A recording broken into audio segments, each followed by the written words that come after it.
Welcome back. आप देख रहे हैं रिपब्लिक भारत। सीधा वाराणसी से आपको इस वक्त की बड़ी खबर बता दें। नाव पलटने की खबर मिल रही है और आपको बता दें कुछ लोग इसमें सवार थे। मौके पर रेस्क्यू ऑपरेशन वाराणसी में मान मंदिर के सामने गंगा पार यात्रियों से भरी हुई नाव पलटी। मौके पर जल पुलिस प्रभारी एनडीआरएफ की टीम मौजूद है।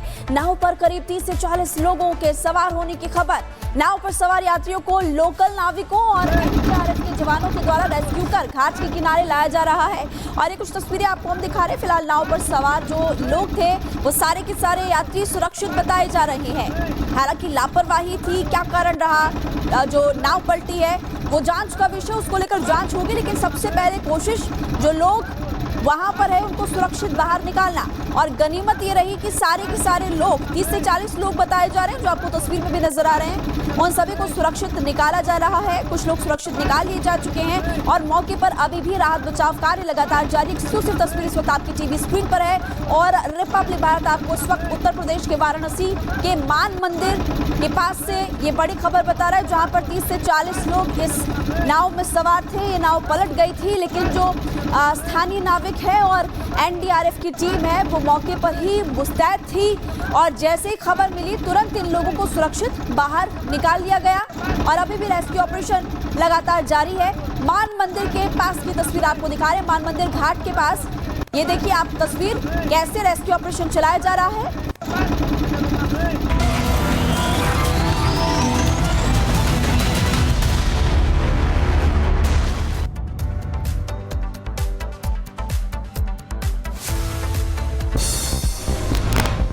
आज से संसद के बजट सत्र की शुरुआत। प्रधानमंत्री मोदी ने विपक्ष पर साधा निशाना। कहा ये पहला सत्र जब कोई चिंगारी नहीं भड़की, नहीं तो पहले होती थी विदेशी साजिशें। शायद 2014 से लेकर अब तक शायद ये पहला पार्लियामेंट का सत्र है कि जिसके 1-2 दिन पहले कोई विदेशी चिंगारी नहीं पड़ती है। पीएम मोदी के तीसरे कार्यकाल का पहला बजट। पीएम मोदी बोले बजट सत्र में होंगे कई अहम फैसले, विकसित भारत का मार्ग प्रशस्त होगा। ये विकसित भारत के संकल्प की पूर्ति का प्रयास, ये अथाग मेहनत हमारे टीनेजर्स हैं, हमारी युवा पीढ़ी है, उनके लिए ये बहुत बड़ा तोहफा बनने वाली है। सत्र से पहले प्रधानमंत्री मोदी ने मीडिया को किया संबोधित। कहा मां लक्ष्मी गरीब मध्यम वर्ग पर विशेष कृपा करें। मैं मां लक्ष्मी से प्रार्थना करता हूं कि देश के हर गरीब एवं मध्यम वर्ग समुदाय पर मां लक्ष्मी की विशेष कृपा रहे। पीएम मोदी के चिंगारी वाले बयान पर भड़के कांग्रेस सांसद इमरान मसूद। कहा पहले कुंभ हादसे पर बोलना चाहिए, मुआवजे पर बोलना चाहिए। 11 सालों से देश विकसित नहीं हुआ। कुंभ के अंदर इतना बड़ा हादसा हो गया उसके ऊपर बोले, और श्रद्धालुओं में फर्क क्यों है? कुंभ के अंदर हादसा हुआ उनको भी आप मुआवजा दें और जो जैनियों के साथ हुआ बड़ौत के अंदर उनको भी मुआवजा दें। उनके लिए कोई सुध नहीं है, उनके लिए कोई बात नहीं कर रहा। प्रधानमंत्री मोदी के चिंगारी वाले बयान पर सपा सांसद जियाउर रहमान बर्क का बयान। कहा बीजेपी सरकार में अभी तक जनता की उम्मीद के मुताबिक नहीं आया बजट। ये बजट देश को ऊर्जा दे पाएगा या नहीं? अभी तक इस प्रकार का बजट बीजेपी की सरकार का नहीं आया है। हम चाहते हैं कि बजट ऐसा होना चाहिए जिससे कि आम जनता को, चाहे गरीब क्लास हो और मिडिल क्लास हो, उसको फ़ायदा मिलना चाहिए, ना कि जो हायर क्लास है उन चंद 5% लोगों को फ़ायदा हो।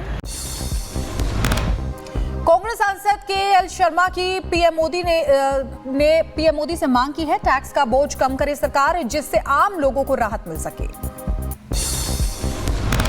यही चाहते हैं कि आम आदमी को उसमें रिलीफ मिले।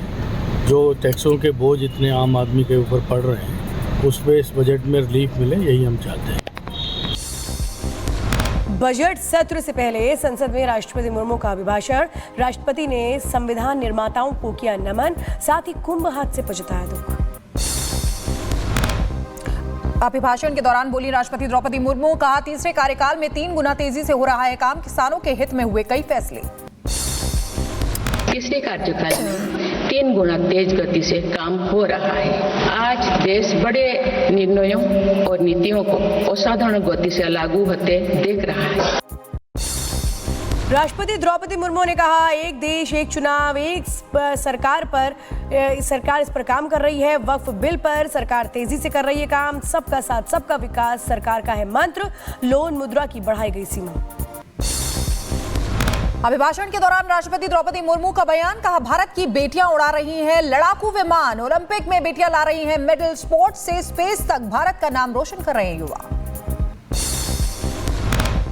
आज हमारा युवा स्टार्टअप स्पोर्ट्स से लेकर स्पेस तक हर फील्ड में देश का नाम रोशन कर रहे हैं। माय भारत पोर्टल के जरिए लाखों युवा राष्ट्र निर्माण के कार्य से जुड़ रहे हैं। चुनाव आयोग पहुंचे अरविंद केजरीवाल के साथ भगवंत मान, आतिशी सिसोदिया, राघव चड्ढा और संजय सिंह भी रहे मौजूद। चुनाव आयोग के सवालों का दिया जवाब। आम आदमी पार्टी के संयोजक अरविंद केजरीवाल ने एक बार फिर से हरियाणा सरकार को घेरा, कहा दिल्ली वासियों के संघर्ष की वजह से घटा यमुना नदी में अमोनिया का स्तर। दिल्ली के अंदर जहरीला पानी भेज के दिल्ली के वाटर ट्रीटमेंट प्लांट बंद करके आधी दिल्ली को प्यासा मारने की। एफएसटी टीम को भगवंत मान के कपूरथला आवास में नहीं मिला प्रवेश। सुरक्षा अधिकारियों ने किया एंट्री देने से इनकार। एफएसटी टीम ने दर्ज कराई शिकायत। इलेक्शन कमीशन की रेड पर आम आदमी पार्टी की नेता प्रियंका कक्कड़ ने उठाए सवाल, कहा पंजाब बदनाम करने की कोशिश हो रही है। भाजपा के इशारे पर इलेक्शन कमीशन भी पंजाब और पंजाबियों को बदनाम करने में लग गया है। दिल्ली विधानसभा चुनाव से पहले राजधानी में बढ़ाई गई सुरक्षा। दिल्ली पुलिस कर रही है गाड़ियों की चेकिंग। सिद्धिविनायक मंदिर में ड्रेस कोड पर कांग्रेस नेता हुसैन दलबई का बड़ा बयान, तालिबानी प्रथा से की तुलना, बोले महिलाओं के पहनावे पर क्यों थोपे जाते हैं नियम। ड्रेस कहाँ न कहाँ हर वक्त महिलाओं के ऊपर सारे कानून लाना और उनको घर में बिठाना, ये जो चला है तालिबानी व्यवस्था लाने की जो कोशिश हो रही है, बिल्कुल गलत बात है। शिवसेना शिंदे गुट के नेता कृष्णा हेगड़े का हुसैन दलवाई को जवाब, कहा हम बुर्का पर आपत्ति नहीं जताते तो फिर हुसैन दलवाई को भी बोलने का हक नहीं। जो आपके वहां पर बुर्का की बात करते हो या दूसरे कुछ बात करते हो, इसमें हम आपत्ति नहीं जताते, लेकिन जब हमारी बारी आती है आपको सभी अच्छे चीजों में भी खोट दिखाई देता है। सिद्धिविनायक को लेकर दिए गए कांग्रेस के बयान पर बीजेपी का पलटवार, कहा सनातन पर ना करें टिप्पणी, ऐसा बयान दिखाता है ओछी मानसिकता। जो आसमानी किताब के आधार पर सब कुछ तय करना चाहते हैं, वो लोग ये हमें सबक देने की कोशिश कर रहे हैं। हुसैन दलवाई अपने काम से काम रखें, ये कांग्रेस पार्टी में चाटुकारिता के लिए सनातन को अपमानित करने का प्रयास न करें।